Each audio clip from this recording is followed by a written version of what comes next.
Hello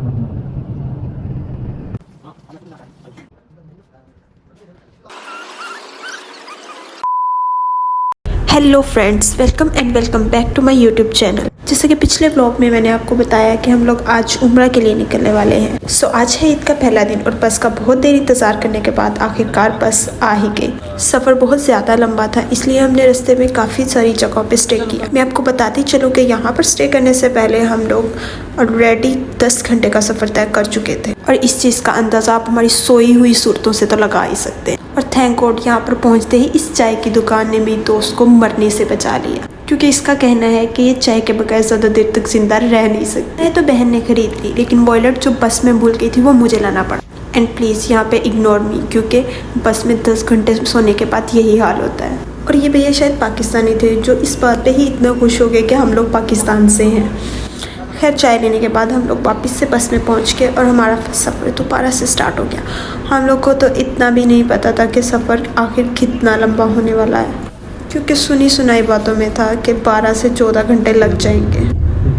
खैर ये हमारा फर्स्ट टाइम था, हम लोग बहुत से ज़्यादा थक चुके थे। यहाँ पर बस में हमें बताया गया कि मिकात पहुँचने वाले हैं, जहाँ पर जाकर हम उम्रा की नियत करेंगे। मिकात पहुँचते ही हमने जल्दी से चेंज किया और उम्रा के लिए नियत की और वहाँ पर हमने नवाफिल अदा किए। इसके बाद खुद ही से एक अलग सी एनर्जी आ गई और इतना अच्छा लग रहा था कि क्या ही बताऊँ, ऐसे जैसे सारी थकावट उतर गई हो।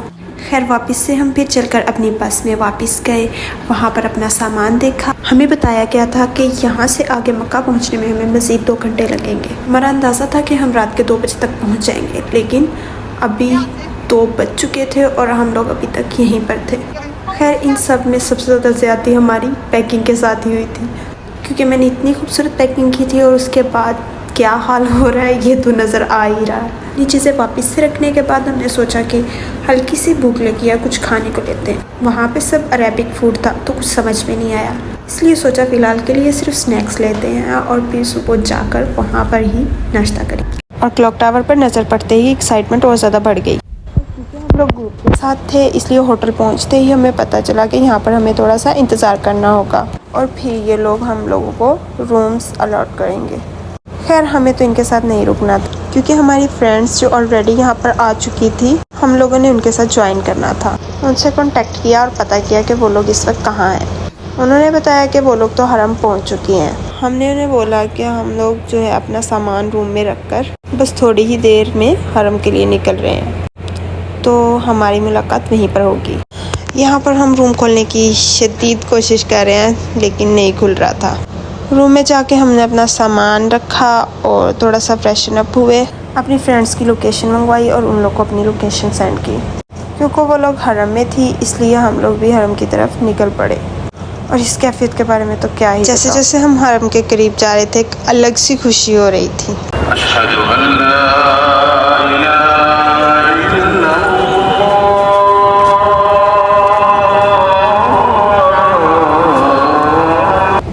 ईद की वजह से वहाँ पे काफ़ी क्राउड था, लेकिन इतने क्राउड के बावजूद भी इतना सुकून था कि क्या ही बताऊँ। ऐसा लग रहा था सारी टेंशन्स दिमाग से डिलीट हो गई और दिमाग रिफ़्रेश हो गया। और यहाँ पे ये मंजर देख के ऐसे लग रहा था जैसे कोई ख्वाब हो। और इस पॉइंट पे कुछ समझ नहीं आ रहा था, बस देख रहे थे और अल्लाह ताला का शुक्र अदा कर रहे थे कि अल्लाह ताला ने हमें अपने घर की ज़ियारत का मौका दिया। इतने में ही हमारी फ्रेंड्स जो थी वो हमें मिल गई थी और उन्होंने बोला कि चलो अब हम लोग हरम के अंदर जाते हैं। उन लोगों ने हमें बताया कि काबा पर जब आपकी पहली नज़र पड़ेगी तो आप जो भी दुआ मांगोगे वो कबूल होगी। हम लोग अपनी दुआएं दिल में लिए बस चलना शुरू कर दिया। जैसे जैसे वो बताती गई उनके पीछे पीछे हम लोग चलते गए। और जब पहली नज़र काबा पे पड़ी तो बस जो दुआ दिल में थी वो मांगी। और फिर उसके बाद हम लोगों ने अपना उम्रा स्टार्ट किया और तवाफ़ करने के बाद हम लोग सफ़ा मरवा की तरफ चले गए। सफ़ा मरवा के 7 चक्कर कंप्लीट करने के बाद हम लोग जो है वो हम लोग को बताया गया कि ये सफ़ा मरवा की पहाड़ी है। वहाँ पर हम आए, वहाँ पे थोड़ी देर रुके और उसके बाद हम लोगों ने अपने बाल कटिंग किए, जो कि उम्रा के बाद करते हैं। उसके बाद हम लोगों ने आबे ज़मज़म पिया और फिर हम अपने दोस्तों के साथ नाश्ता करने के लिए चले गए। नाश्ता करते साथ हमने थोड़ी सी शॉपिंग भी की, क्योंकि वहाँ पर बहुत खूबसूरत चीज़ें थी। वहाँ के शॉप्स, मॉल्स और वहाँ की जगहों की खूबसूरती ही अलग थी। खैर फिर हम लोगों ने खाना ऑर्डर किया, नाश्ता किया। नाश्ता करने के बाद हम लोग होटल वापस आ गए। होटल पहुँचने के बाद हम लोगों ने दिन में रेस्ट किया और फिर हम मगरिब की नमाज़ के लिए फिर से हरम की तरफ निकल गए। हरम में हम लोगों ने मगरिब की नमाज़ पढ़ी, उसके बाद नवाफिल अदा किए। उसके बाद हम लोगों ने इशा की नमाज़ भी वहीं पे पढ़ी और फिर जब भूख लगी तो पास वाले ही रेस्टोरेंट में जाकर वहाँ पर डिनर कर लिया। उसके बाद फिर से हम लोग अपनी फ्रेंड्स के साथ